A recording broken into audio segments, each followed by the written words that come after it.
반짝반짝 작은 별 아름답게 비치네. 별님들 안녕하세요. 별난아빠입니다. 2025년도의 첫 행정심판 청구 오늘 접수되었습니다. 별난아빠의 청구서 작성 내용을 아주 흡족해 하셨고 잘 접수하셨습니다. 이제 공격에 들어간 만큼 곧 행정청인 피청구인 측에 방어가 시작될 것 같습니다. 행정심판 청구 우측 집행정지 신청. 오늘은 행정심판 청구를 청구한 청구인, 그 청구인께서 어떠한 공격 방향을 설정했는지 소개를 해보려 합니다. 협의 과정에서 개인정보 등 공개할 수 없는 부분은 제외하고 도움이 되는 내용으로 해서 진행될 겁니다. 최후의 공격이 곧 최선의 방어입니다. 영상이 끝나고 별난아빠가 작성한 행정심판 청구서 및 집행정지 신청서 양식이 필요하신 분은 영상 끝부분에 다시 안내 드리겠습니다. 현직 분들은 이미 저보다 더 잘 아시는 내용이라 영상을 보실 일은 없을 것 같고 행정심판에 관심이 있거나 필요하시거나 내가 사업장을 영위하거나 그러한 분들이 보시면 유익하겠습니다. 행정심판에 대한 영상을 처음 올리다 보니 항상 처음은 설명이 좀 많을 수밖에 없는 것 같아요. 원래 하던 거였으면 사건 내용만 띡 올리면 되는데 처음이다 보니 구독하시는 별님들께서도 행정심판? 잘 모를 수 있기 때문에 기초적인 부분부터 빌드업해서 풍부하게 진행하겠습니다. 제 구독자 별님들은 아이가 있는 부모분들이 많은 것으로 확인되고 있기 때문입니다.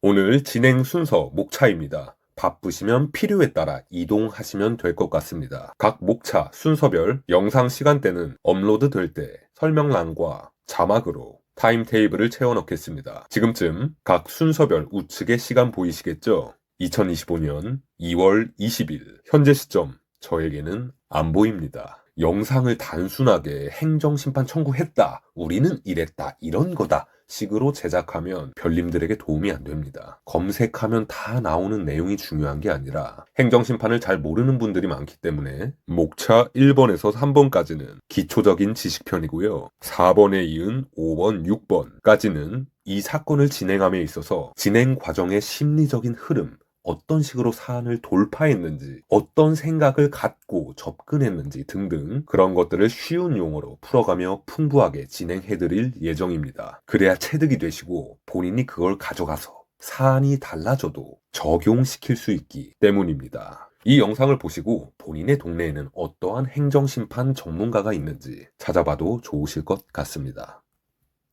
목차 1번 행정심판이란 행정청이라는 공무원 조직 등이 나에게 위법하거나 부당한 처분, 공권력 행사 등으로 나의 권리나 이익을 침해시켰을 때 구제를 요청하는 제도이다. 여기 그림에 이렇게 나와 있듯이 대상으로는 행정청으로부터 처분받은 운전면허 정지 취소 처분, 면허 자격 정지 취소 처분, 영업정지 처분, 국가시험 불합격 처분, 학교폭력 관련 처분 등등 이거 말고도 많습니다. 행정심판의 장점으로는 일반적인 민원에 비해 행정기관을 구속하는 강력한 법적 효력이 있다는 겁니다. 법정 양식에 따라 서류로 첫 발을 내딛습니다. 그리고 장점이 행정소송과 비교가 되겠네요. 대법원 판결까지 수년 동안 3심제를 진행하는 행정소송과 비교했을 때 행정심판은 단 한 번만에 신속하게 진행된다는 점입니다. 시간적, 경제적 부담이 훨씬 감소되겠죠. 참고로 행정소송 대리는 변호사가 합니다. 판사님 앞에서 검사님이랑 변호사님이 공격과 방어를 펼치잖아요. 행정심판은 행정심판위원회가 심리를 하고 피청구인이자 행정청인 공무원 그리고 청구인이 공격과 방어를 펼치는 겁니다. 행정심판 청구를 하는 국민은 청구인이라고 하고 우리가 청구인입니다. 그리고 그 청구를 당하는 공무원 조직은 피청구인입니다. 한자로 당할 피, 청구를 당했다. 이러한 제도가 있다는 걸 모르셨다면 아는 것이 힘입니다. 목차 2번 행정청이란 행정청 단어가 뭔가 친숙하지는 않죠. 영상 우측 아래 보시면 처분청이라고도 합니다. 처분을 한 처분청, 행정청, 행정기관 뭐 여러 표현 다 맞습니다. 쉽게 말해서 공무원 조직 또는 국가 관련 기관입니다.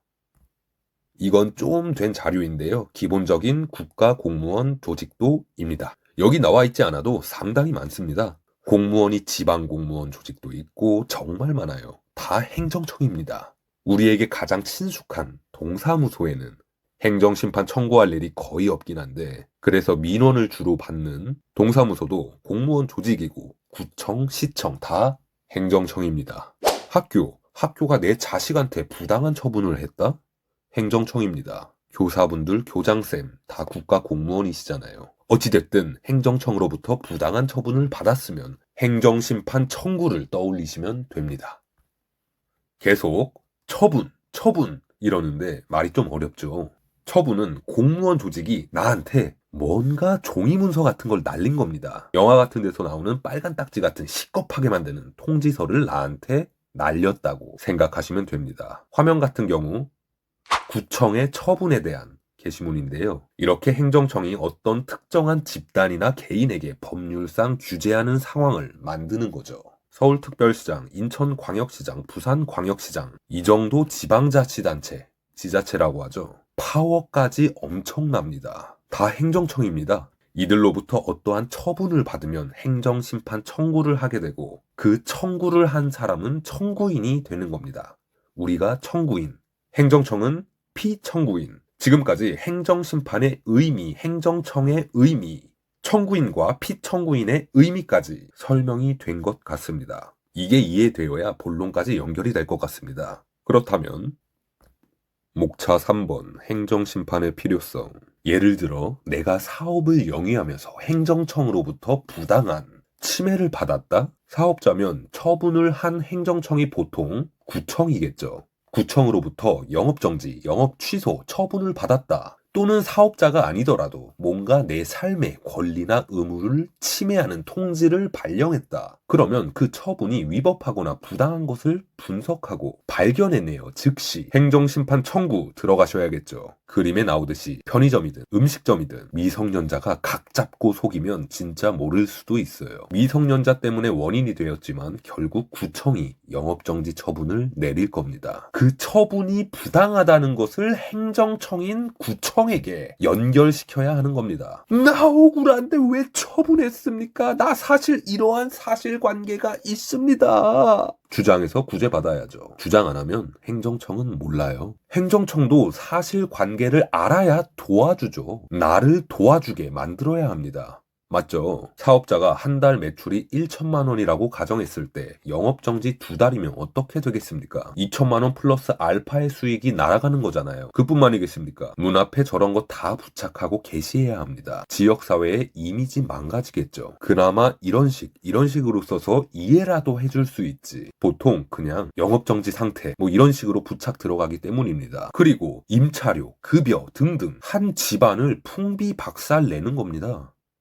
행정심판 청구 들어가야죠. 그런데 이러한 제도를 모르는 사람은 사실관계를 따져볼 기회를 잃은 채 그 청구를 못하겠죠. 이분들은 행정심판 제도를 모르셨나봐요. 아쉽습니다. 이거 모르는 분들 많습니다. 또 내가 공무원인데 업무상 부당하게 직속 상사들이나 행정청 조직으로부터 부당한 징계 처분을 받았다? 그 공무원도 행정청 일원이지만 그 징계를 통제하고 처분하는 주체도 공무원이잖아요. 국가기관. 나는 연금 깎이죠. 진급 안 되겠죠. 집에 가면 내 토끼 같은 자식이 그것도 모르고 하트 눈빛 발사할 텐데 그거 보고 가만히 있을 겁니까? 다른 예시로 내 자식이 군대에서 국가유공자 자격에 해당하는 눈물 젖은 만신창이가 돼서 보훈지청에 국가유공자 신청했더니 반려되거나 연금도 기준보다 적게 지급되면 부당하죠. 보훈지청 공무원이죠. 행정청이고요. 피청구인이 되는 겁니다. 또는 내 자식이 중학생인데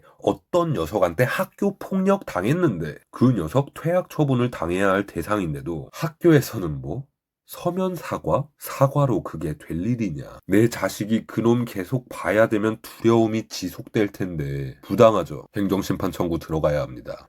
반대의 상황도 있겠죠. 내가 강제 전학 갈 정도는 아닌데 강제 전학 처분을 받았다? 억울할 수 있죠. 필통 하나 가져간 걸로 뭔 강제 전학이야. 미안하다고 진정성 있게 사과가 중요하지. 근데 알고 보니 필통 가져간 애가 왕따였던 거예요. 어떤 서클 무리들이 왕따 데리고 장난질한 겁니다. 그래서 실체적 진실을 따져보는 게 상당히 중요합니다. 보이는 것과 진실이 다를 때도 있어요. 아무튼 우리에게 가장 친숙한 동사무소만 공무원이 아닙니다. 동사무소는 법적 용어로 행정복지센터인데 문화적 용어인 동사무소로 표현하겠습니다. 그 동사무소는 아까 얘기했듯이 민원선에서 보통 종결되죠. 다음 목차 4번 청구서 작성 핵심 사항입니다. 행정청의 특성을 파악해야 합니다. 이거 공무원 헌장 내용인데요. 우리는 국가, 국민에 헌신하고 봉사한다. 국민의 안녕과 행복을 추구한다. 등등 이런 내용입니다. 아까까지만 해도 행정청이 무슨 처분만 하는 안 좋은 집단으로 오해하시면 안 되는 게 그 행정청도 다 이유가 있어요. 합당한 이유가 있기 때문에 처분서를 통지하는 겁니다. 기본적으로 공무원이면 국가와 국민을 위해 봉사하는 사명감이 있다 보니 뭔가 행정적인 집행 등 어떠한 처분을 할 때 신중하게 하거든요. 마구잡이 집단이 아닙니다. 하지만 의뢰인의 입장에서는, 다시 말해 행정심판 청구를 하는 청구인 입장에서는 본인과 가족의 생계가 달린 일입니다. 그러므로 행정청이 통지한 처분에 대하여 어떻게든 위법하거나 부당한 내용을 발견해내요. 구제를 받기 위해 최선의 공격을 다해야 하는 것입니다. 공무원분들이 행정 전문가인데 그 조직을 창으로 뚫어야 하는 겁니다. 공무원분들 다 대체로 좋은 분들이에요. 다만 청구인이 이겨야 할 상대방이니까 별난 아빠의 경우는 행정심판 청구로 해당 조직의 처분을 박살낼 거라는 마음가짐으로 이번 사건을 진행했다는 것만 아시면 됩니다. 뒤집어 엎어버릴 정도로 마인드셋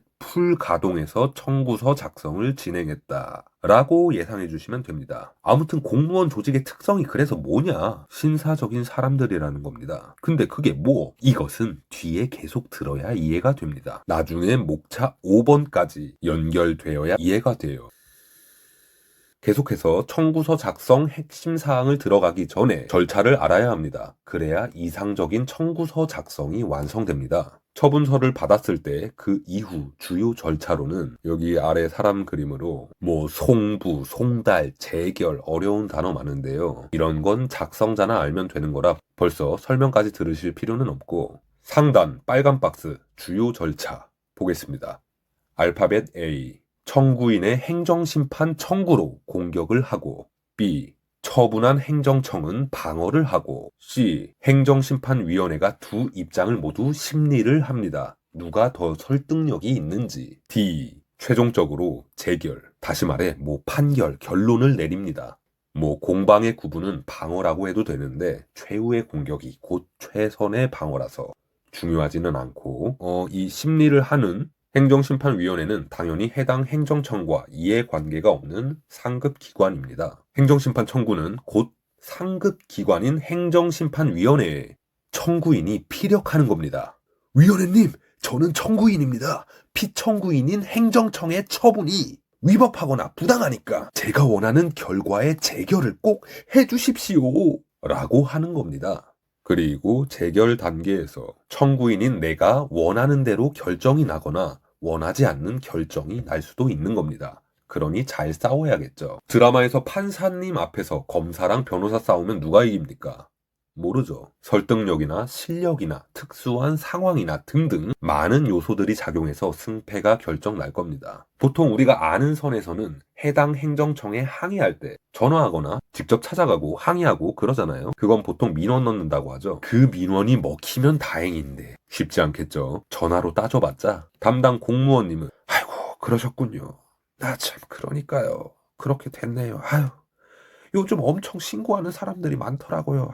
참. 이렇게 위로는 받을지언정 아무 성과 없이 마무리될 거예요. 그 대응하는 공무원이 뭔 힘이 있겠습니까? 돕고 싶어도 자기 조직에 있는 최고 조직의 장이 처분서를 발령했다는데 그 직원 자신의 권한에서 벗어나는 일이면 그 전화 받는 공무원도 어쩌겠어요. 쉽지 않아요. 그래서 안 되니까 상급 기관인 행정심판위원회에 판단을 맡기는 겁니다. 그러므로 행정심판 청구는 민원보다 그 윗단계라고 보시면 됩니다. 제가 아까부터 공무원분들은 뭔가 좋은 사람이고 어쩔 수 없는 사람이라고 얘기하는 것 같은데, 생각해보면 정작 행정심판 청구로 우리가 눌러버려야 하는 대상들인데 왜 계속 그렇게 좋게 얘기하냐?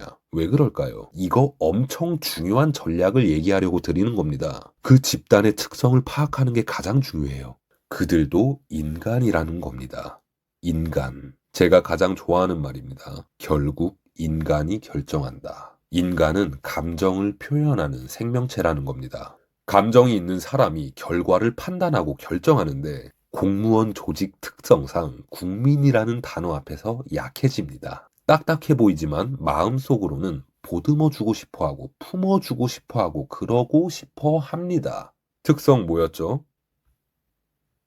공무원 헌장 다시 보겠습니다. 기억나시죠? 수년간 물 먹으면 저게 신념이 됩니다. 그런 사람들이 쭉쭉 올라가는 건데 청구서 작성 핵심 사항은 관련 행정 법률과 판례를 기반으로 국민의 입장으로서 그들의 감정선을 터치하며 결론까지 연결시켜야 하는 겁니다. 이거 엄청 중요한 전략입니다. 이따 제가 실제 작성한 예시 보여드릴 거예요. 그것을 결정하는 행정심판위원회도 고위 공무원 등입니다. 그런 사람의 마음을 움직이고 설득해야 하는 게 관건인데 그분들은 국가와 국민에게 헌신하고 봉사한다는 사명감을 가졌었거나 가지고 있는 집단이라는 겁니다. 즉 청구서를 잘 작성하면 최대한 국민의 입장에서 힘써주려고 한다는 거죠. 위법하더라도 행정청이 부당했다면 청구인이 원하는 바대로 취소시켜준다는 거예요. 보편적으로 위법성만을 따지는 법원 판결과 다른 결정이 나올 수 있다는 겁니다. 편의점 사장님이 속아서 미성년자 술 판매하면 위법이잖아요. 근데 속았으니 억울하잖아요.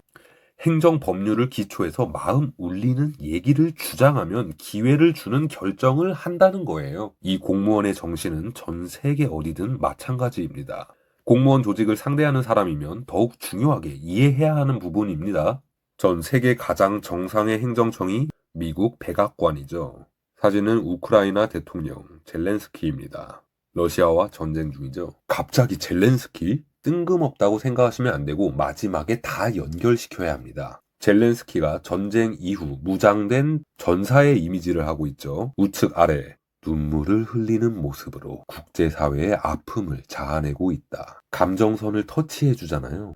이런 것이 상대방의 심금을 울리는 겁니다. 그냥 감정선만 터치해주면 안 되고 얘기 드렸듯이 이건 피날레입니다. 그 앞단의 관련법으로 주장하는 건 밑바탕으로 쫙 깔아주고 그 다음 감성이 들어가줘야 해요. 공무원 조직은 거기에 흔들립니다. 젤렌스키도 주장하겠죠. 러시아는 국제법 위반이다. 제네바 협약 위반이다. 또 뭐 있을까요? 무역 규역 위반이다. 뭐 많을 거잖아요. 법, 판례 이런 주장은 전문가들이 물밑에서 당연히 기본적으로 세팅이고 그걸 기반으로 나 힘들다. 라는 걸 결정권이 있는 상대방이 느끼도록 감정선을 터치해줘야 하는 겁니다. 이 전쟁 관련해서 제가 언급한 법령이 뭐다 얘기 드렸는데 모르는 게 당연해요. 그런 건 보이는 게 아니거든요. 사과나무 사진입니다. 그런 얘기는 중요한 뿌리와 근본이라서 보이지 않고 위로 밖으로 튀어나와서 보이는 열매가 감성입니다. 감성. 미남에서 전사 이미지 탈바꿈, 눈물을 흘려서 국제사회의 아픔을 자아내고 있다. 다음 미국 백악관 반응. 바이든, 젤렌스키에게 전투기 빼고 탱크고 뭐고 다 줬다. 방어권을 실현하도록 도와주고 승인하겠다. 우측 젤렌스키의 생일을 언급하며 사실상 탱크가 선물이 됐다. 같은 감성으로 답변을 줬죠. 저 선물이 돈으로는 200조 원이 넘는 규모입니다. 이걸 토대로 행정심판 청구로 다시 올게요. 아까 젤렌스키, 바이든 둘 다 공무원이죠. 공무원 조직 특성상 그 조직은 감정에 약하고 그것은 국제 불문하다고 얘기 드렸습니다. 다시 헌장. 이것으로 무장돼 있는 사람들, 국민들이 본인들보다 위에 있는 존재라는 걸 스스로 알고 있어요. 이건 공무원이기 때문에 접근할 수 있는 전략입니다. 전략이라 함은 거짓말로 없는 말 지어낸다는 게 아니라 나의 진심을 상대방이 느낄 수 있게 전달할 수 있는 표현 능력과 그 일련의 과정을 얘기하는 겁니다. 일반적으로 연애할 때도 영희야, 사랑해. 이러는 거랑 야, 영희 사랑한다. 내가 사랑한다고 이거랑 둘 다 영희를 사랑하는 사람인데 그걸 표현하는 능력치가 다른 거예요. 대상에 따라 표현 방법이 다 다른 겁니다. 그렇다고 아이라는 대상에게 영철아 사랑해. 어우 느끼하죠. 영철아 사랑해 해야 아이가 저도 따랑해요 할 거 아닙니까? 행정심판 청구서 작성 시에도 상대 특성에 맞게 법령을 기반으로 감정선 터치를 전략적으로 들어가줘야 합니다. 공무원들은 기본적으로 젠틀하고 마음이 따뜻한 편이라서 최대한 국민의 입장에서 힘 써주려고 합니다. 조건은 그들의 마음을 움직이게 만들었을 때. 가장 좋은 건 피청구인이 그렇게 느끼도록 만드는 것이고 그게 아니라면 행정심판위원회 분들이 느끼게 만들어야 합니다. 그래야 청구서의 기승전결이 완성되는 겁니다. 이 핵심 사항은 청구서 작성 내용 기승전결 중 결! 어떻게 적용하는지는 이따가 나옵니다. 방금 얘기 드린 청구서 작성 핵심 사항에 따라 행정심판의 기본적인 방향성을 이렇게 해야 합니다. 제가 이번 사건으로 작성했던 것 역시 그 방향성을 기초로 합니다. 설명드릴게요. 아까 주요 절차 생각나시죠? 가장 좋은 건 D 단계인 재결까지 기다리는 게 아니에요. 행정청인 피청구인이 방어를 못하게 만드는 무차별적인 공격을 가하면 되는 겁니다. 그리고 B 단계 행정청이 방어가 들어오는데 노란색 곡선 보이시죠? 행정청이 방어 들어가기 전에 행정청이 스스로 전의를 상실하게 만들어야 합니다. 그렇게 된다고 마인드셋 풀 가동해서 작성해야 합니다. 다시 말해서 피청구인이 청구인의 입장을 알고 나서 우리 국민이 얼마나 애통했을까? 그래 그냥 처분 취소할게! 라는 심리 상태로 변화하도록 이끌어내는 게 가장 좋은 겁니다. 쉬운 거 아닙니다 이거. 재결까지 언제 기다립니까? 초장에 그 처분을 박살내야죠.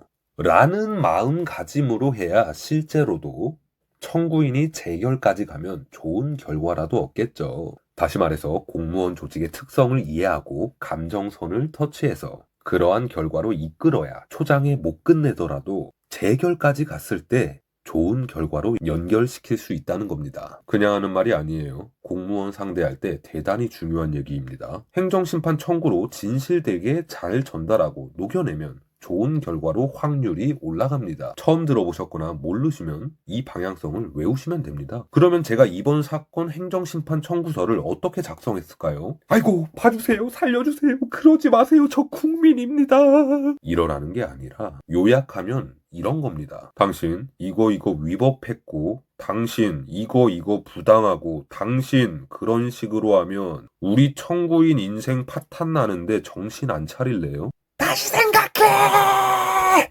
라는 식으로 썼다는 겁니다. 청구인께서 아주 흡족해 하셨다.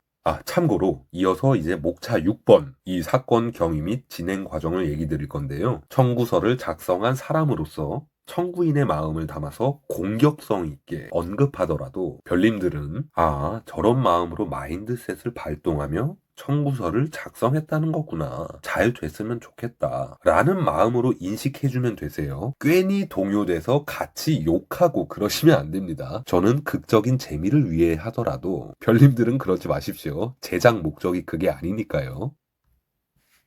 목차 6번 이 사건 경위 및 진행 과정 이전에 목차 5번 방향성 다 인지하셨죠? 썸네일 본론 들어갈게요. 제가 청구서를 작성했지만 청구인이 실제 주체이므로 앞으로 청구인이라고 표현을 하겠습니다. 그리고 의식의 흐름으로 진행해드려야 실질적으로 도움이 되기에 이 사건 경위 및 진행 과정 또한 풍부하게 들어갑니다. 끝까지 보시면 스스로 다 할 수 있습니다. 현재 촬영 날짜인 오늘 2025년 2월 20일 행정심판 청구 접수 잘 하셨고 위원회에서 오늘 바로 확인했다. 곧 피청구인에게 문서가 날아갈 예정입니다. 청구서 작성할 때 보통 사업장 영업정지 이런 건 3페이지, 4페이지 이내 정도로 작성해주면 되는데 여기 보시면 계획 통보, 행정계획 발령에 대한 취소 청구입니다. 이런 거에 대한 반박은 통상 20페이지 내로 작성하게 권고하는 편이라서 저는 17페이지 작성했습니다. 심판 청구서 별지로 17페이지, 집행정지 신청서 별지로 6페이지, 행정심판 청구가 필요한 분들은 영상 마지막에 나오는 제가 작성했던 저의 지식재산인 행정심판 청구서나 집행정지 신청서를 필요에 따라 업로드하셔서 보시면 더 자세히 알게 될 겁니다. 그렇다면 이번 사건 피청구인 누굽니까? 대구광역시장 홍준표 대선 후보도 했었고 훌륭한 업적이 많은 분이죠. 참고로 저는 정치인들 대체로 다 좋아합니다. 진보, 보수 할 것 없이 그 집단들이 국민을 대표해서 치고받고 싸워야 나라가 발전하고 그게 곧 국민을 위한 것이다. 그래서 저는 항상 투표도 그때그때마다 공약 보고 결정하지 딱히 어디 정해져 있는 사람은 아닙니다. 하지만 오늘 2025년 2월 20일자로 청구인이 접수한 행정심판 청구를 통하여 이 피청구인은 우리 청구인의 공격 대상임이 확실합니다. 감정선을 터치하여 깨달음을 줘야 하는 대상. 내가 잘못 생각했구나. 참고로 의뢰인은 다시 청구인 90세 장애가 있는 노인입니다. 그로 인해 청구인이라는 단어에는 청구인의 보호자까지 포함됩니다.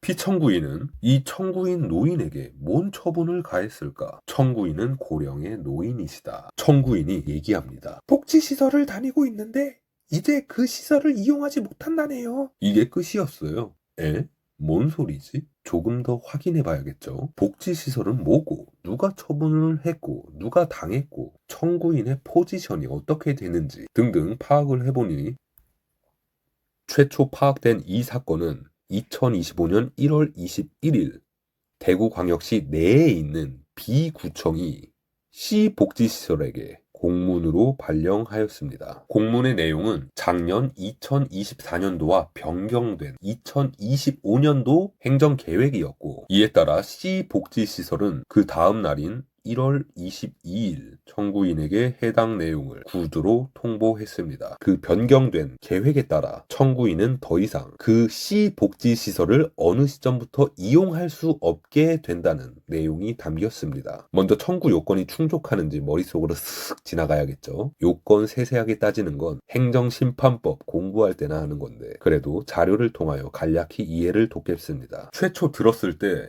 이 사건 행정심판 청구 요건 충족 여부를 따져봤을 때 1번 대상적격 행정계획은 처분인가?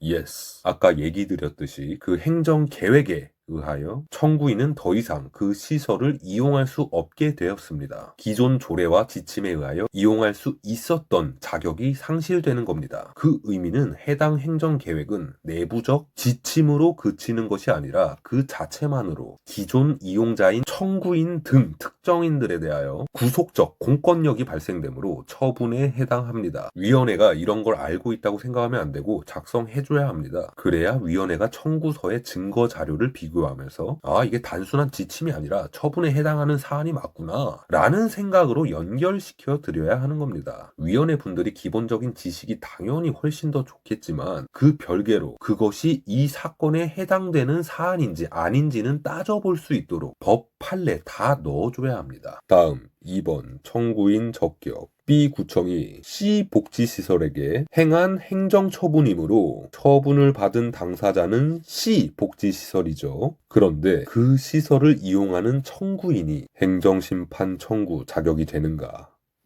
Yes. 그래서 피청구인은 누구인가? 처분을 행한 게 B구청인 것 같은데 B구청이 아닌 대구광역시장?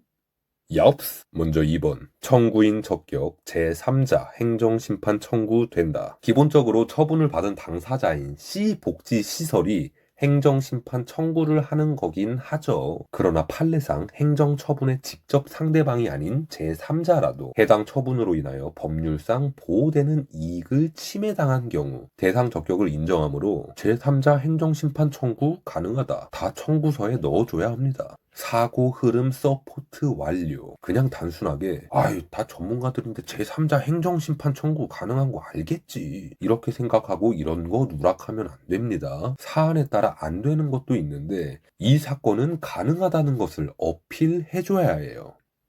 관련 판례 적어 놓았고요. 아래 빨간 선 보시면 이 사건의 행정계획 처분 자료는 처분의 당사자인 학교가 청구인에게 처분 내용은 확인시켜 줄 수 없다고 전달함에 따라 대구광역시 등의 정보 공개 청구로 확보되었다. 제3자 청구할 수밖에 없는 상황이죠. 이 정도 행정계획이면 대국민 정보사항이라서 청구인 통하지 않고 글 잘 써서 정보공개 청구로 우리가 해도 다 확보 가능합니다. 한번 보겠습니다. 정보공개 청구 내역, 대구광역시 내에 B구 그리고 피청구인 둘 다 있습니다. 오른쪽은 결정된 공개 내용 다 확보했습니다. 이 사건을 듣게 된 날 아마 바로 넣었어요. 청구인의 말이 정확히 이해가 안 돼서 저도 좀 확인해보고 필요한 거 더 확보하려고 2월 11일 날 정보공개 청구 넣었고 공개된 게 2월 17일이었을 거예요. 이 복지시설이 학교라고도 불리는데 치매 환자 및 치매 예방이 필요한 노인들이 경제적인 가격으로 돌봄 서비스를 해주는 곳입니다. 이곳을 노인들이 이용 못하면 사설 업체를 통해서 크게는 월 200만 원 가까이 내야 되는 겁니다. 이 사업에 대해 근거법을 찾아냈는데 대구광역시장의 책무로 하는 사업이더라고요. 이겁니다. 블라블라블라블라 조례 제1조. 이 조례는 등급을 받지 못한 경도인지장애 노인 및 경증 치매 노인의 복지 증진을 위해 조례 제3조. 책무 대구광역시장은 복지시설을 이용하는 치매 노인과 그 가족의 부양부담 경감 등을 위해 노력하여야 한다. 이거를 보고 그래서 대구광역시에도 정보공개 청구를 넣었던 거예요. B구가 혼자서 뭘 했을 것 같지는 않더라고요. 그래서 B구랑 함께 피청구인인 대구광역시에도 넣은 겁니다. 제가 이 근거법을 알고 있었겠습니까? 청구인이 저한테 뭐 알려줬겠습니까? 저도 태어나서 처음 봤어요, 이거. 감각적으로 떠올리고 서치해서 찾아내야 합니다. 아까 이거 기억나시죠? 그렇게 해서 확인해보니 이 전날인 1월 20일 날 대구광역시가 B구청에게 공문 통보를 역시 했더라고요. 이렇게 대구광역시 1월 20일 공문 통보, 그걸 받은 B구청이 그 다음 날인 1월 21일 날 C복지시설에 공문 통보, 그리고 그 다음 날 복지시설이 이용자들에게 구두 통보. 그래서 정보공개 청구로 확보한 대구광역시 최초 통보한 공문에서 아래 노란 네모 박스를 보면 8개 각 구청장에게 행정계획을 통보했더라고요. 처음에 얘기했던 B구에 있는 B구청은 그 8개 중 하나였던 겁니다. 청구인은 B구청에게 C복지시설이 통보받은 줄 알았으나 피청구인인 대구광역시로부터 받은 게 되는 겁니다. 이 사업의 근거법도 대구광역시장의 책무로 되어 있고요.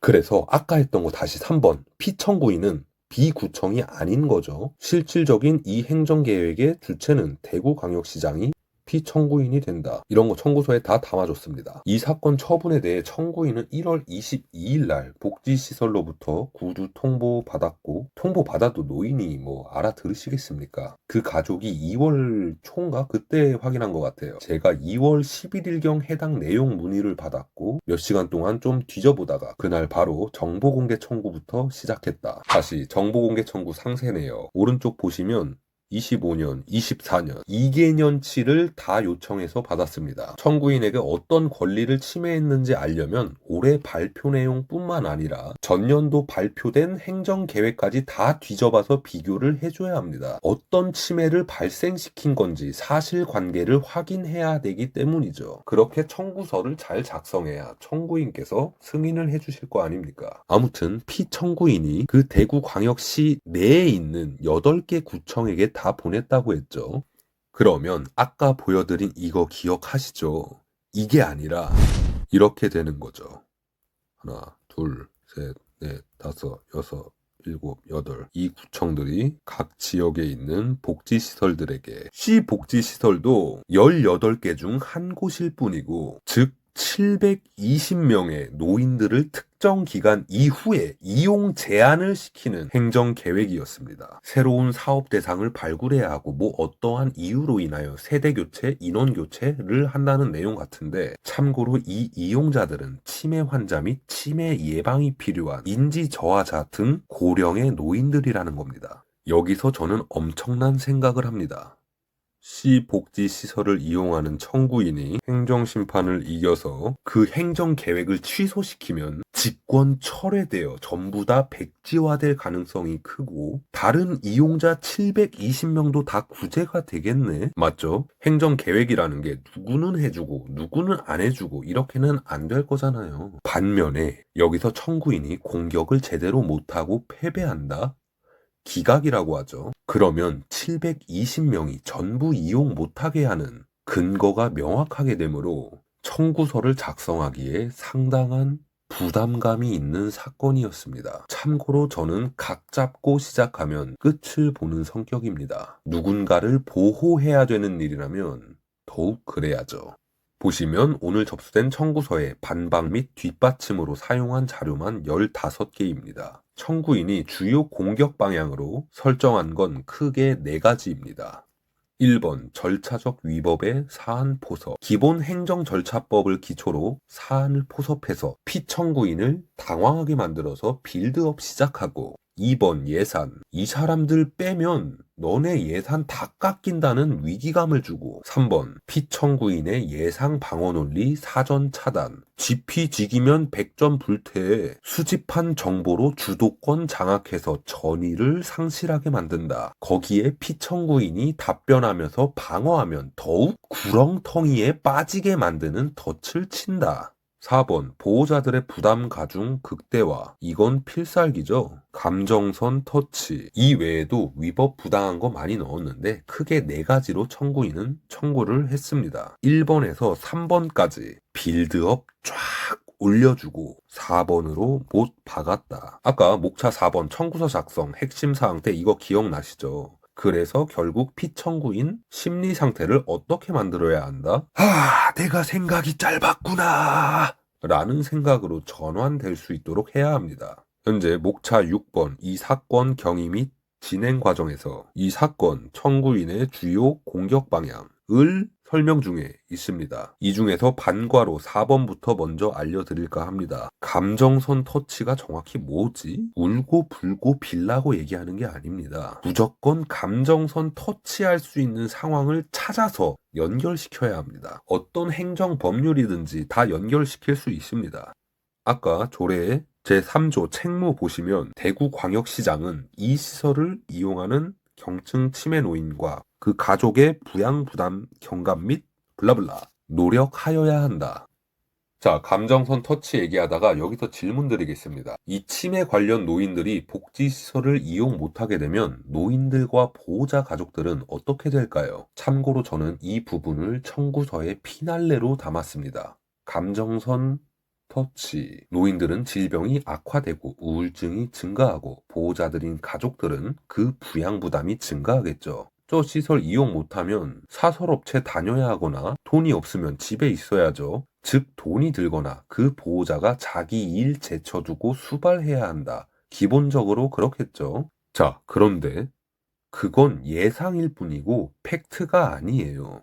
악화되고 부담 증가하고 그렇게 되겠지? 예상이죠. 그런데 근거는 예상으로 하는 게 아니라 지금까지 이래 왔는데 앞으로 이렇게 악화될 거다라는 것으로 주장해야 됩니다. 다시 말해서 앞으로 이렇게 될 거다는 예상이라서 의미 없는 글짓기입니다. 상대방이 봐도 마음에 와닿지가 않아요. 그렇겠지.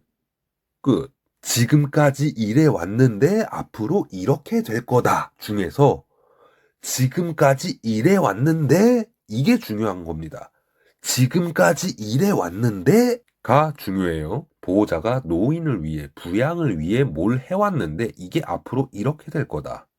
그런데 지금까지 복지시설을 잘 다녔잖아요. 그러니까 가족의 부담이라는 근거로 있는 게 없겠죠. 지금까지 잘 다녔으니까 부담이 없었잖아요. 근데 지금까지 이래 왔는데 이거는 뭔가 부담이 있는 거를 내세울 수 있어야 돼요. 지금까지 이렇게 힘들었는데 앞으로 이렇게 힘들어질 거다. 그럼 지금까지 힘들었는데 뭐가 있었을까요? 달마다 지금까지 돈 보내준 거? 그래서 앞으로 더 그 부담이 커질 것이다? 뭐 그것도 되겠죠. 저 복지시설은 국가기관에서 운영하는 거라서 얼마 안 해요. 그 부담이 더 커지긴 하는데 그 정도로는 감정선이 터치되지 않아요. 그냥 돈 좀 있는 자식이라서 매월 돈 좀 보내줬구나. 근데 그게 더 늘어나긴 하겠네. 이성적인 판단에만 그치게 되는 겁니다. 심장을 요동치게 만들어야 하는데 어떻게 열매를 완성시킬까? 제가 컨설팅했던 방법은 이거였습니다. 보통 자기의 엄마를 겉으로 표현하면서 걱정 많이 하는 게 아들인가요? 딸인가요?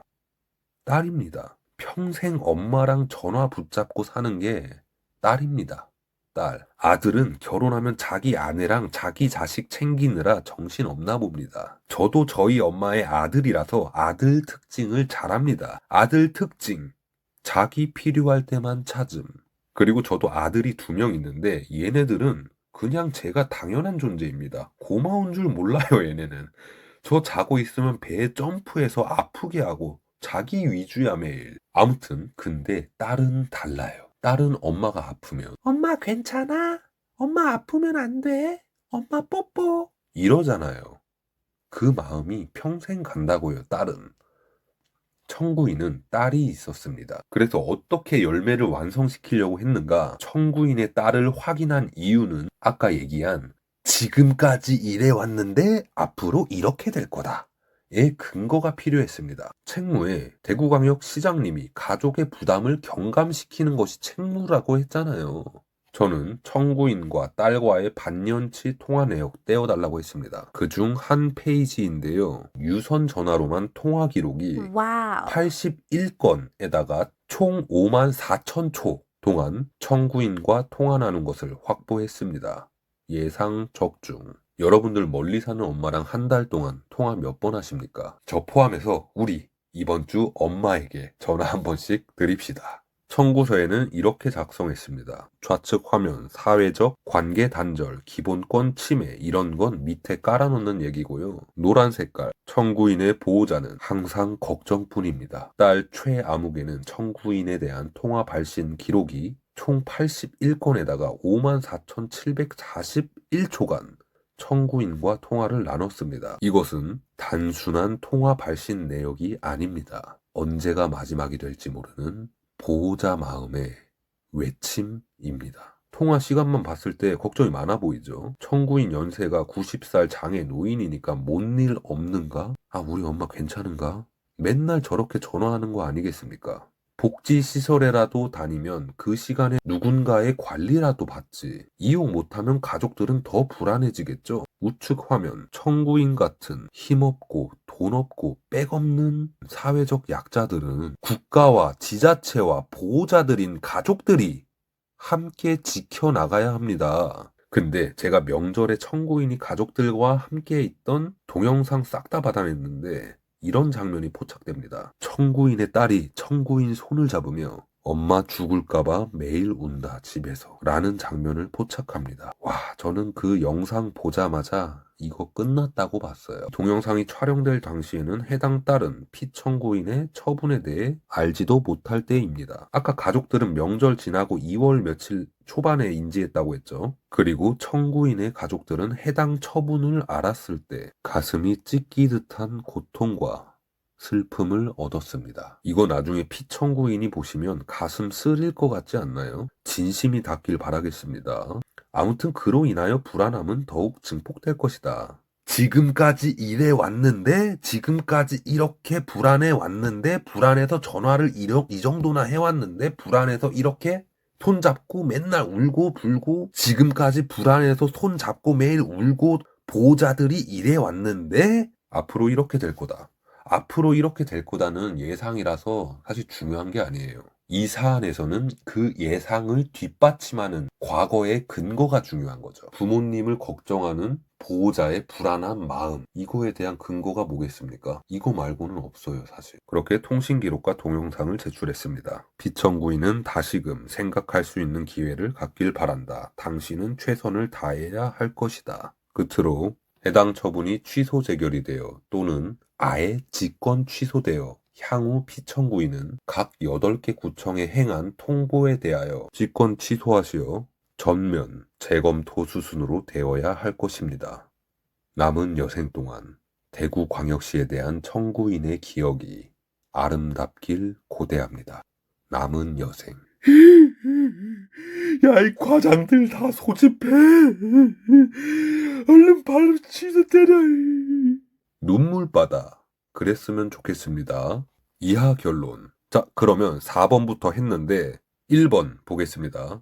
다시 말하지만 4번은 그 전에 1번부터 3번까지 각종 행정법률과 판례, 근거들로 빌드업 쫙 다 해주고 그 다음 들어가는 거예요. 근본부터 시작해서 열매를 맺어야 한다는 거죠. 4번은 열매였고요. 이제 1번 절차적 위법의 포섭 보겠습니다. 행정절차법으로 포섭하는 겁니다. 적용하는 건 기본이고 예외적 상황들까지 운용할 줄 알면 좋겠죠. 먼저 기본적인 거 보겠습니다.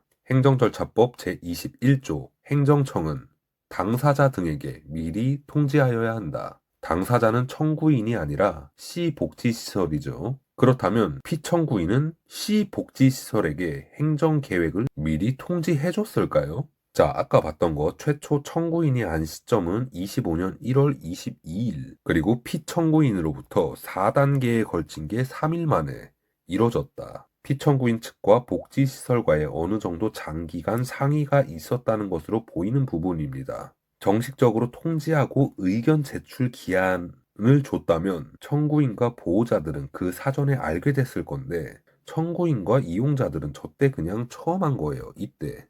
이건 행정청이 나쁘다기보다 이런 건 행정청이 놓치면 안 되는 겁니다. 이용자들, 보호자들 불러서 미리 계획을 알려드렸어야죠. 행정청이 행정 절차에 있어서는 국민의 권리 의무를 제한하는 일이라면 폭넓게 사전 논의하고 의견도 듣고 입장을 살펴가며 진행을 해야 한다는 겁니다. 이러한 어르신들을 상대로 할 때는 특히 그래야 돼요. 생명이 걸린 일이기도 하기 때문입니다. 가족의 부담이 가중되기도 하고요. 이런 거 따지고 들어가야 합니다. 그래서 21조에 따르면 당사자에게 미리 통지하여야 한다인데 이어서 행정절차법 제2조의 4 보겠습니다. 노란색 가. 당사자란 처분에 대하여 직접 그 상대가 되는 당사자. 여기까지 보면 복지시설에만 미리 통지하면 되고 이용자들에게는 미리 통지 안 해도 된다라는 것처럼 보여요. 사실 실제로 원칙도 그래요. 이용자들에게 미리 통지 안 해도 됩니다. 처분의 당사자인 복지시설에만 해도 돼요. 그나저나 미리 복지시설에 통지한지도 안 한지도 그것도 잘 모르겠지만 통지를 했다고 한들, 미리 했다고 한들, 이어서 초록색 나 보시겠습니다. 행정청이 직권으로 또는 신청에 따라 행정 절차에 참여하게 한 이해관계인도 당사자다. 이거 포섭 들어가야겠죠. 행정청이 직권으로 우리가 이런 계획이 있는데 미리 논의 좀 합시다. 할 수 있었다는 겁니다. 행정청은 그 기회를 놓친 거예요. 이렇게 할 수 있었다는 걸 몰랐다거나 설마 이걸 알고도 그냥 무시하고 그냥 진행했다? 안 해도 되니까 알았지만 원칙대로 했다? 이게 고령의 노인들의 기본권이 제한되는 일이고 생명에도 직결되는 문제인데 저는 피청구인이 이걸 놓쳤다고 생각하고 싶습니다. 그래서 행정절차법의 관련법을 폭넓게 절차를 진행했어야 하는 겁니다. 공문 발령으로 형식적인 하자가 없다고 볼지언정 그런데 청구인도 제3자이긴 하지만 사전 통지를 받을 개별적, 직접적, 구체적 이익이 존재하고 노인과 그 보호자의 부담을 경감하는 것을 책무로 하고 있으므로 그 이해관계는 보호자까지 이어지니까 폭넓게 사전 통지해줬어야죠. 이런 거 작성해줘야죠. 그래야 거기까지 생각 못했네. 그럴 걸 그랬네. 이거 말고 할 말 없습니다. 행정절차법 기본을 바탕으로 포섭 들어가서 점점 2단계, 3단계 쪼여가는 겁니다, 이제. 저도 대구광역시 공무원분들 훌륭하게 생각하고 모두 좋은 분들이죠. 그런 좋은 개인 감정보다는 감정을 배제하고 청구인이 더 중요한 거예요. 반괄호 2번 예산. 참고적으로 저는 1년 잠깐이었지만 1천억 원 규모 예산을 편성해봤고 집행도 해봤습니다. 뭔가 사업을 기획하고 추진하려면 예산을 다루는 경력은 필수적이더라고요. 그래서 이런 쪽으로 파고드는 거 상당히 강하고 이게 엄청난 치명타를 갈길 수 있다는 것도 잘 아는 사람입니다. 자, 이 근거법 조례의 연역을 보니 빨간 밑줄 2019년 12월 24일 최초 시행됐습니다. 좋은 사업이잖아요. 치매 환자나 그 예방이 필요한 사람을 위해 경제적인 가격으로 국가기관에서 국민을 관리를 해준다는 건 상당히 공익적이고 좋죠. 저는 대구광역시를 이 점에서 칭찬합니다. 좋은 도시입니다. 좀 더 알아보니 이 사업이 지자체 예산뿐만 아니라 복권 기금 사업으로 지원받는 사업이더라고요.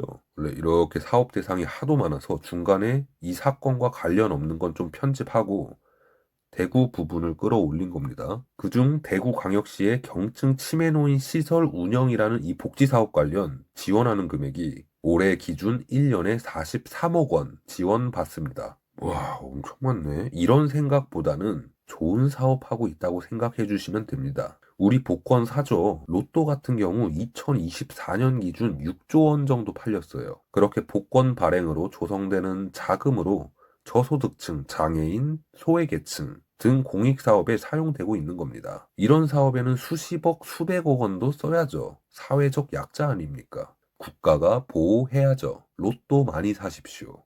아무튼 복권 기금 사업으로 지원받은 게 2020년에는 12억 6,700만 원을 받았다가 21년도에는 16억 원, 22년도 33억 원으로 증가되고 있습니다. 25년도는 43억 원. 왜 증가될까요? 그만큼 공익적인 범위가 늘어나고 하니 인정을 받고 증가되고 있는 거겠죠.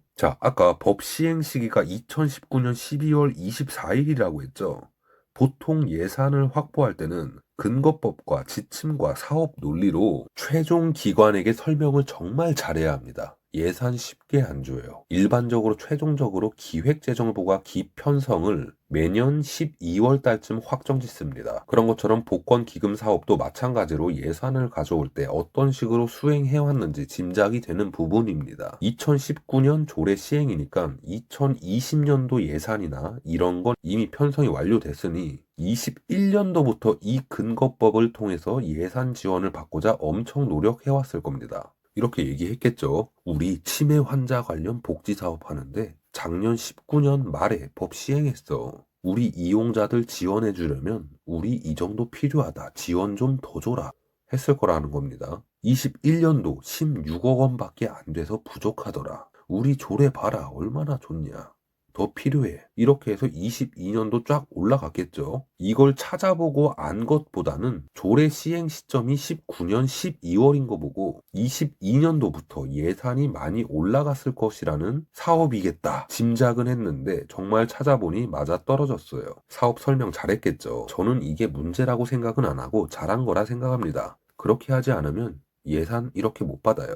그러면 뭐가 문제냐? 기존 복지시설 이용자 720명에 대한 이용을 제한하려면 예산이 부족하다든가 뭔가 타당한 근거가 있어야 한다는 겁니다. 정보공개 청구로 발췌한 내용을 보면 노란색만 볼게요. 최근 증가 추세인 45세에서 60세 초록이 치매 환자를 추가하고 기존 이용자의 이용기간 제한으로 신규 수혜자를 확대한다. 신규 수혜자를 확대하는 건 좋죠. 다만 기존 이용자들의 기본권을 제한시킬 정도로의 타당한 근거가 있어야 합니다. 기존에 이용했던 치매 관련 사람들은 그냥 초록이 치매 환자 추가되니까 기존 이용자 너넨 안 돼. 이제 나가야 돼. 그냥 이런 식이면 안 된다는 거예요. 예산을 들여다보고 어느 정도 부족한지 봐야 하는데 예상인데 초기 치매 환자, 초록이 치매 환자에 대한 현황도 아마 없을걸요. 치매 컨트롤 타워인 중앙치매센터에 제가 확인을 해봤는데 근데 기본적으로 60세 이상부터 관리를 하고 있기 때문에 초록이 치매 환자에 대한 공개 데이터가 존재하지 않았습니다. 그래서 따로 달라고 보여달라고 하니까 없대요. 그런 거. 컨트롤 타워인 중앙치매센터조차 모르는데 그의 관리를 받는 지자체가 그 초기 치매 환자 데이터를 갖고 있다? 갖고 있으면 대단한 건데 없을 겁니다. 그냥 상상력으로 이 사람 필요하니 저 사람들 덜어내자 이런 걸로밖에 안 비춰져요. 그 부분을 답변서로 요청했습니다. 이거 행정계획 취소 안 시키고 그대로 대응하고 방어하며 강행한다? 그렇게 되면 우리 청구인이 보충 서면 넣을 때 2021년 당시 사업 설명서부터 다 정보공개 청구해서 확보할 생각입니다. 그리고 현재 예산으로 청구인뿐만 아니라 현재 모든 이용자들이 그곳을 사용하는 데에 문제가 없다는 논리를 찾아낼 겁니다. 저는 모든 지자체가 사회적 약자를 위해 많은 예산을 사용하는 것에 대해서 찬성하는 입장이기 때문에 그 기존 확보된 예산들이 깎여 나가질 않길 바라는 마음, 이용 기간 제한하면서 덜어낸 만큼 깎여 나가지 않길 바랍니다. 과거 사업 설명서를 통해서 더 이상 필요 없는 것은 깎여 나갈 수도 있기 때문에 깎여 나가지 않길 바랍니다. 이 사건, 청구인의 주요 공격 방향 3단계 안 했죠. 지금까지 보시면 흐름이 보이시죠? 1단계, 2단계 점점 쪼여가는 겁니다. 그리고 3단계에서 피청구인이 어떻게 답변할지 예상을 하고 그런 것도 미리 작성해서 미리 차단을 시키고자 했습니다. 오히려 반박하면 더 손해가 되는 그런 상황으로 반박을 안 하면 인정하게 되는 거고요. 이건 제가 어디서 근거가 있는 정보를 좀 수집해서 미리 반박할 거 찾아내서 청구인은 아주 흡족해 하셨다. 이건 길어서 생략하겠습니다. 아무튼 그리해서 마지막 피날레로 아까 얘기 드렸듯이 감정선 터치 해서 피청구인의 생각이 전환될 수 있도록 작성을 해나가면 좋다라는 것을 얘기 드립니다. 이 화면 기억나시죠? 이 사건 행정심판 청구의 기본 방향성. 아, 내가 생각이 짧았구나. 라는 심리 상태를 바뀌게 만들어야 가장 좋은 거고, 그게 아니더라도, 이렇게 가더라도 재결해서 좋은 결과까지 연결시킬 수 있을 겁니다. 그런 마음가짐으로 청구서를 잘 준비해야 합니다. 자, 끝내겠습니다. 집행정지 신청 얘기 못 드렸네요. 그러고 보니. 행정심판 청구서 낼 때 같이 내는 거예요. 행정심판 청구에 대한 결과가 나올 때까지 그 처분을 멈춰라! 정지해라! 이런 겁니다. 내가 영업정지 당해서 행정심판 청구하면 결과 기다리는 것까지 그게 몇 달 걸리잖아요. 기본적으로 60일인데 보수적으로 90일 정도 넉넉히 봐야 합니다. 그때까지 장사는 해야 될 거잖아요. 그러니까 나 장사는 해야 하니까 그 영업정지 시키려는 집행을 정지해라. 집행정지 신청. 같이 넣는 겁니다. 자, 그래서 이번 사건 결과가 궁금해지는데요. 올해 2025년 기준 첫 행정심판 청구였다 보니 이 마음가짐을 초심으로 좀 가져가고 싶었습니다. 결과를 내보이는 건 쉬운 일이라고 생각해요. 그건 이미 내가 성공한 거잖아요. 그래서 결과가 아닌 진행 과정으로 한번 별님들과 함께 나아가 보자는 의미로 해봤습니다. 그리고 이것을 시청한 구독자 별님들도 나중에 본인이 그러한 상황에 처했을 때 잘 활용하시길 바라는 마음으로 만들어 봤는데 그게 가장 중요해요. 아, 저런 식으로 생각하고 접근하고 찾아보고 청구서를 작성하는구나. 그 흐름만 익혀도 되는 겁니다. 아무튼 이 사회는 각자 다양한 역할이 있는 것이니 저도 나름대로 진행해봤고요. 이 정도 느낌만 가져가셔도 충분히 가능하시고 저보다 더 잘하실 수도 있고 무엇보다 내가 부당한 처분을 받아서 청구를 해야 될 일 있으시면 도움 되실 거예요. 자, 해피캠퍼스 1번 네이버에서 해피캠퍼스를 검색